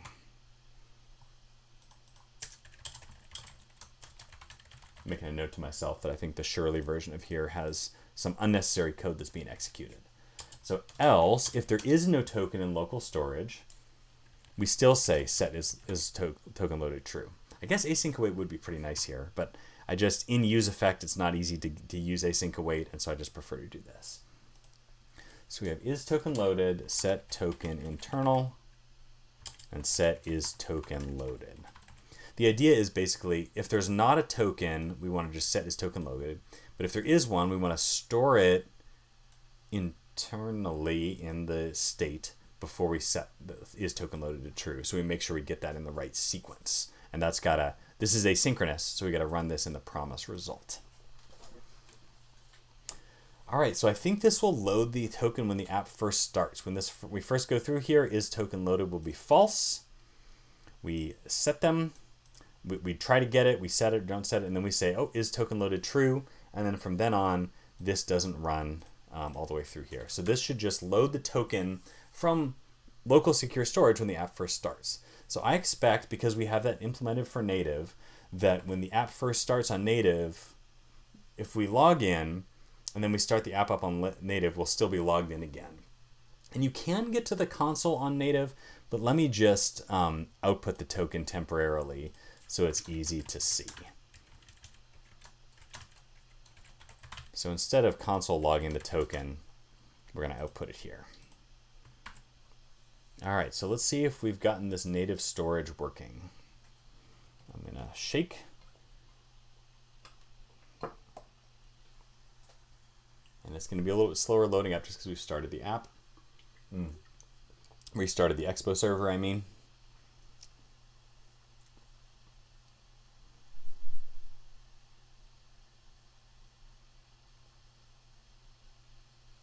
Okay, so check it out. It's actually just the fact that that web storage module doesn't exist is causing a problem because it's loading that statically.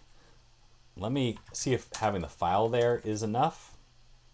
or we need to put content. Let's reload.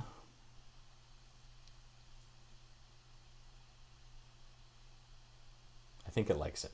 Great. Okay, so we have no token showing up in here. We're not logged in. I'm going to log in. Example@example.com. Password. Sign in. So I expect what's going to happen is that a token is going to show on the screen. Oh, no, it didn't work.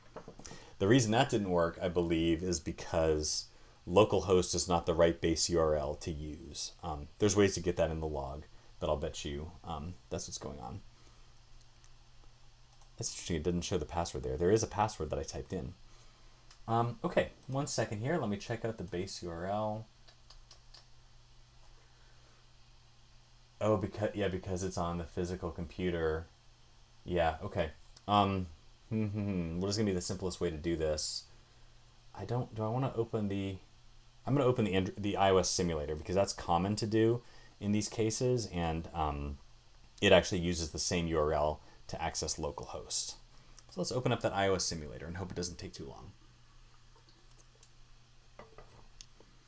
I would love it if we're able to get the UI working to have a sign out button on the side and a sign in button on the side. I'll bet you we'll be able to do that even if we don't hide those other screens yet. You never know when it comes to the amount of time we have on the streams, though. We have just 19 minutes left. So we'll boot this up. I'm going to use my time while this is happening to go ahead and fill in the framework of what's happening in web. We're going to call it web storage, set string async, get string async, delete string async. Now we just need to fill in implementations for those for the web.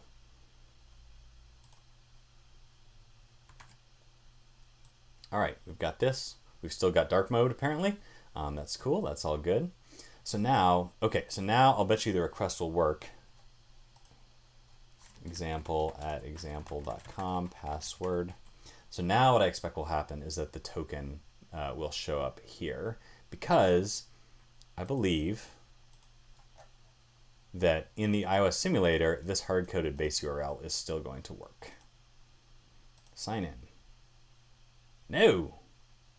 What is going on? Bad request. Did I not? What? Password. Okay, it didn't log out the password. Well, it did there, actually. No, it filtered it out. That was working before on the web. I guess I didn't test it on mobile. This is very strange. It is making it to the server there. Let me test it on the web here. I'm not sure what's happening here. I've done something wrong.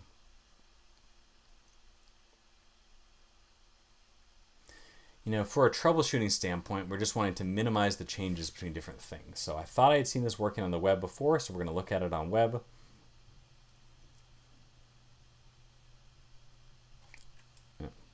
Still loading. Get those development tools up.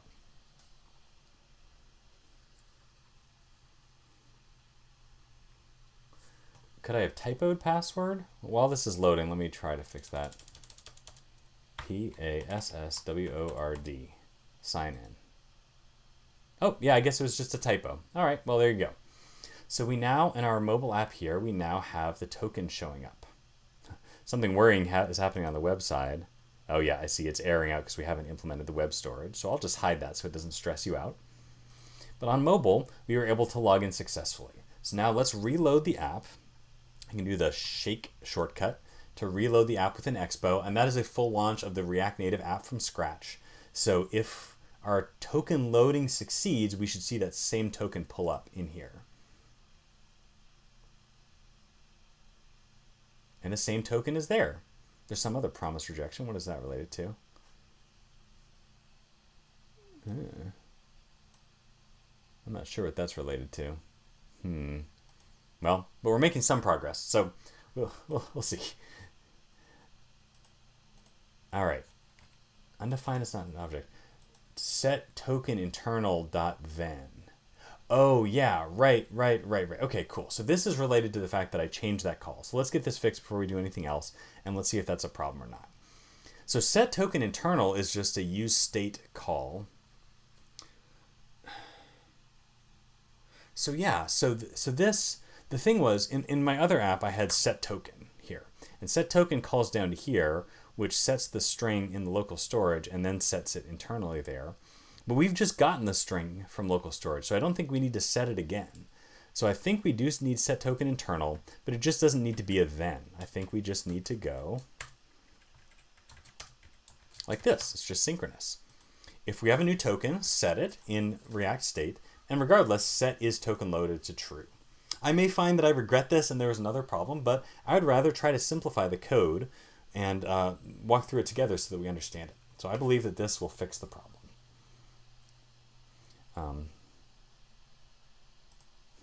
That may or may not be the same thing from before. So let me just reload the iOS app here and see if it logs out that warning again. It does not. So it's now successfully loaded up that string. And actually to see if this, this was the launch of the app, so that should still work. We haven't built a way to clear it, but if I log in again, we should get a different token. And we do. And if we reload, we're going to still get that new token back, I believe. It started with an X, it starts with an X. Great, so let's commit this. We have token loading and storing. That's a good amount of changes in the token hook. That's why I want to share it across apps. We remove that logging, that's fine. Show the token on the screen for now, that's fine. And we say set up native storage. So now we have the question of the web. How do we store things on the web? So this is an important security thing to note, and I want to call this out as well. So you may be familiar with the local storage API on the web, window.localStorage. That's often used for storing data. So local storage has significant security risks when it comes to storing access tokens. And so it's broadly recommended against storing access tokens in local storage on the web. It's actually much harder to have a secure persistent storage on the web. And the recommended way is actually to serve up your front-end web app out of a back-end system like Node, Express, Ruby on Rails, .NET, something like that, because that allows cookies to be stored there to store in a more secure way.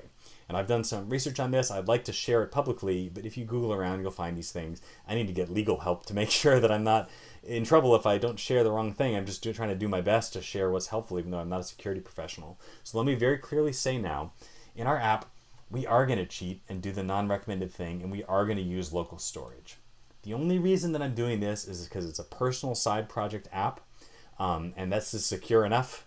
I don't think anyone's trying to hack my personal to-do list or my personal links, and if they do, then you're welcome to the data, and it's going to be okay. So hear me say unequivocally, for professional commercial apps, I do not recommend using local storage for storing access tokens. I use a different approach for my professional applications. But for my personal hobby side projects, this is going to be good enough, and this is what we're going with. I think I actually, in the file, because it's open source, I even included a warning, and so I'm going to copy and paste that warning over. This is risky. Please don't follow this pattern. But that being said, that is what we're going to do here. So how are we going to implement setString async on the web? We're going to call window.localStorage.setItem key value. So that's the API that's used.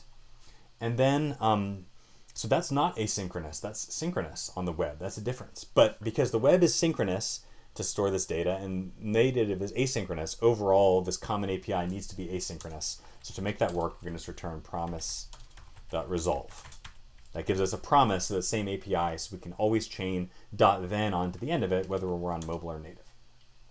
For getStringAsync, we're going to return promise.resolve because we need to pass along the value window.localStorage.getItem key.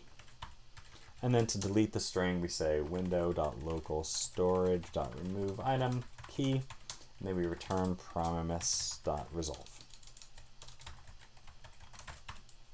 So that's going to get us an asynchronous API to use in our very risky side project way, window local storage to store things on the web. So let's take a look on the web. We'll probably retry on mobile, but let's take a look on the web. to see how this works now. Load up the app. We don't see a token here. I think that the text just collapsed down fully on the web, so it's not shown. We'll do example at example.com. Something's erroring out about 1Password, but I'm not too worried about that, as long as the app still works. So let's try signing in and see if we get that token. We get the token. Now let's try reloading the app. We could go into the storage and see it in there. Local storage, localhost, Firehose access token. There it is. It's not the most insecure thing in the world. It's not like anybody can just put in the URL and get that token for free. But there are ways to hack it. It is increasing your exposure and risk, and so it's not a good idea for large commercial production applications. Let's reload this, and when I reload the app, the token is still available. So on the web as well, we're going to be able to stay signed in. So let's commit that.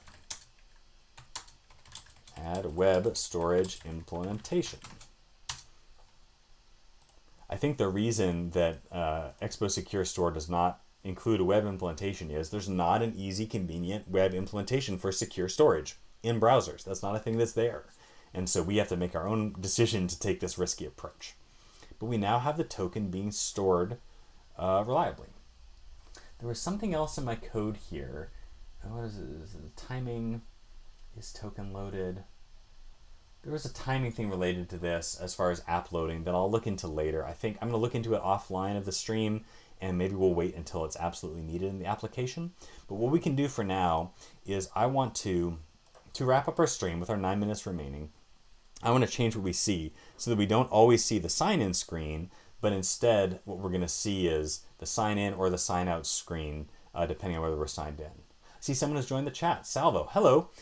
Yeah, I'll tell you what we're making, and you can also check out the link down there for more information. We're building an app called Firehose. It is a link sharing app that I have as a personal project, already implemented in another web front-end framework, and we're building it in Expo Web so that we're deploying the same app to Android, to iOS, and to the web. And we're making progress in it. And so far what we've accomplished, we've got like the look and feel and a nice responsive design of the app working, and we're getting sign-in and storage of tokens working now. And it looks like that's going to be it for the stream for today in 8 minutes when we wrap it up or so. And then next week, it looks like we're going to finally get to the point, once we're secured and logged in, that we're going to be able to connect to the existing backend and pull down links that have been saved. So what we have remaining to do now is, in our sidebar, we don't want to always have the sign-in page available. We want to have like a sign-out button available when we are signed in. So let's see how we can do that. I'm basing this on another app that I've written with Expo for web. It's a to-do app for iOS and for web. So I'm kind of modeling the code here off of that existing code. Same time next week. So we run from 4 to 6 p.m. Eastern on Fridays. That's when we'll be back. Feel free to subscribe on Twitch or to subscribe on the YouTube channel that I linked to from that URL down there if you want to see recordings later. So we are not quite done for the day. I'm going to try to get this navigation stuff working. And let's see here. What we do is, so we're going to be able to use the use token hook that we've set up in the navigation of the app as well. So let's import that from here. We say import use token from data token. And down here in our main navigation contents, we're going to pull in is logged in, because we don't actually need the token itself in the navigation contents. We just need to know whether the user is logged in or not, and that's a nice expressive way to show it. So what we'll say is, you know what I'm going to do? We have these hello and another screens listed out, and so I'm going to say, these are our logged in screens, so you can only see these when you're logged in. So what we're going to say is logged in, then include the following, the hello screen and the another screen. Put those there. And those need to be inside a fragment there because it's multiple JSX elements. And otherwise, if we're not logged in, we're going to go to here. We're going to say, then you get the option to go to the sign-in screen. And do we have a... There was a sign-out link we add as well, so I need to add that somewhere else. But yeah, so if you're logged in, you can see these screens. We're deciding these screens are not available when you're logged out. When you're logged out, you can only see the sign-in screen. So let's give this a try and see this working. Reload the web app. I'm going to hide the sidebar here. Yep, so we are signed in, and so we can see hello screen and another screen. Although, actually, briefly, if we load up the app, it flashes and shows the sign-in screen for a second before we are seeing these other screens. I'm going to hold off on fixing that because that's a bit more advanced. Just to show the situation, just so happens my physical iPhone here is not signed in, so we can see the sign-in screen and the other screens are not available. So we're successfully changing the sidebar items that are shown based on whether we're signed in or not. So I'm going to commit this, like change screens available based on whether signed in. Now what we also want to do is add a sign out link to the sidebar for when we are signed in. But that's not actually a screen. It's just a button functionality we want in the sidebar. So it's not a screen to add in our React navigation list of screens here. But what we do have is our navigation drawer in a previous session we implemented as a custom navigation drawer. And so in that component, we're going to be able to add extra drawer items to sign out. So let's pull that up. And I got to look at my cheater screen here to find out where this is first. Yeah, there we go. All right. And so here we're going to do a similar import. We need to, again, get access to the use token hook to see if we're signed in. So we're going to import use token from data token.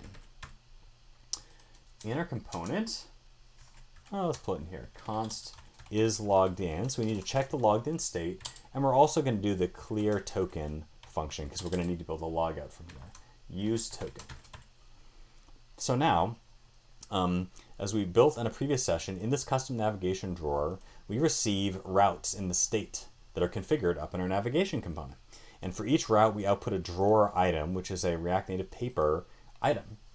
So in this case, what we want to do is to see, list down below that. If we are logged in, then we're going to add another drawer item. This one doesn't correspond to a navigation route, it's the sign out button. We're going to say label equals sign out, and on press, we're going to, I had a sign out function here. What does that do? Oh yeah, okay, so that's good. Okay, I'm glad I have my cheater code to look at there. We want to create a sign out function here.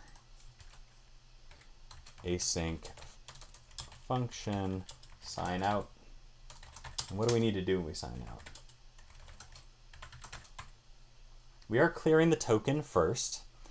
Clear token is going to clear it out of the in-memory storage as well as the persistent storage. And then after that, we're going to navigate to the sign in. That way we're taken back to the sign-in screen that we need to be on because we probably can't keep being on the screen we were previously on. And this should give us a sign out option. So let's see if it does. Reloading our web app here. We've got hello and another, our screens, and we also have sign out. When I click on sign out, we're taken back to our sign-in screen. And when I reload the web app, we're still signed out. And now when we sign in, we're taken to these sign-in screens. And when I reload the app, I'm still signed in. We do have that flash at the start, but that's good. So yeah, we are now giving our side navigation to be able to sign out. As a result of that, in the sign-in screen, we're no longer going to see, I don't know if we need the token here actually anymore. We don't need to show the token on the screen. So as a result, I think that token is not needed. So let's just remove that out. I guess let's make sure I'm not just making this up, but let's see the screen here. Example at example.com, password. We're good. Let's see it working on all the platforms. Now I'm going to do it on the simulator here. So we are signed in, sign out, and we go to here, reload the app. Example at example.com, password, sign in. Let's do the same on Android. I think this is not,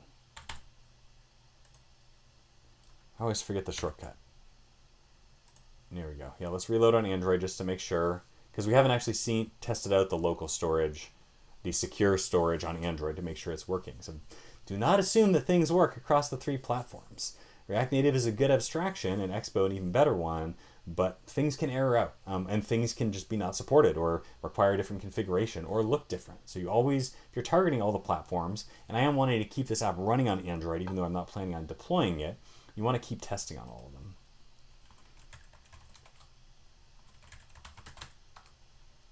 Okay, we'll log in here. And I do see we were taken to sign in on Android. That's the only screen available. We click sign in. Oh, this is another case where the URL doesn't work. Yes, so that's let's code that now. That'll be a good thing to, as usual, I'll run over 1 or 2 minutes and we can finish with that. So base URL we hard coded, but we're going to need to change that. In production, we're going to need to change it in Android as well. So let's import that. Import base URL from base URL. We'll create a module that has the base URL in it.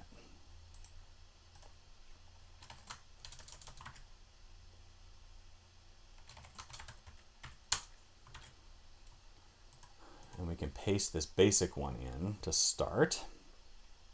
Loading, loading, loading.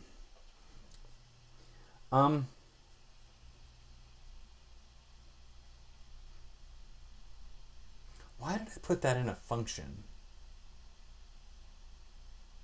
I don't know why.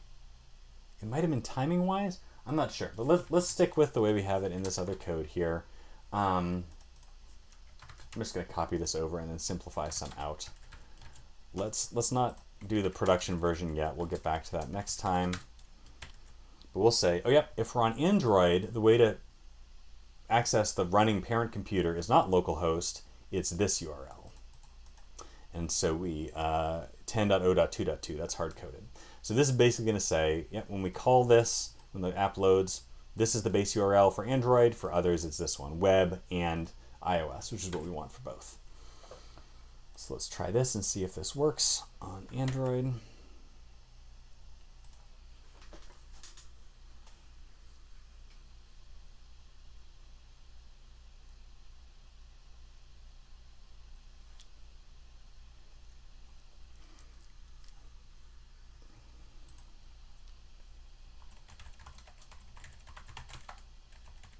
This is another example of I was thinking that things were working fine on Android, but oh, it's a platform difference, a difference of the URL you use to refer to the parent. So let's see if, so you want to test it on all the platforms. Let's see if it works now. Yep, we're logged in. Hello, another sign out. Let me reload. Make sure that it keeps the persisted access token.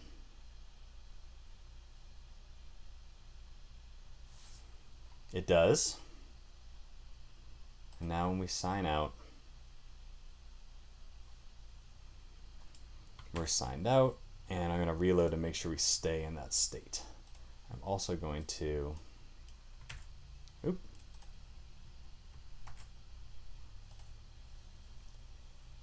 reload in the simulator here to make sure everything's still good. We're signed in, we're signed out, we reload, and we're still signed out. And then on web, we reload. We'll go back to Android because it didn't fully succeed. We're signed in, we're signed out, we reload, and we're still signed out. I think this is what was supposed to happen on Android. Let's assume that's what was supposed to happen. Okay. Oh, I didn't commit all this stuff. So let's commit all of this stuff. All right. So in custom navigation drawer, we're detecting the sign in state where when we sign out, we clear the token and we're going to the sign in page. We only show the sign out button when we're signed in. And then this is, it's a different file. This is the sign in screen. We don't need that base URL change yet. That's a separate commit. And we don't need the token here anymore. So this will be add a sign out nav link. Then we have this commit of fix base URL for Android emulator. All right, we're 5 minutes over. I always go over, so let's stop it there and let's talk about what's in place and what is not. So we have a sign-in screen, and we are able to sign in. Let me make sure I still get that error message if I do it wrong. Yep, we still get an error, and if we sign in successfully, then that token is stored, and stored persistently over reloads to the app, and we're then showed the other screens, the screens that are protected behind login access. But if we don't have that, then we see the sign-in screen. So what is remaining? So there was a flash on when we load the app where we first, if we are logged in,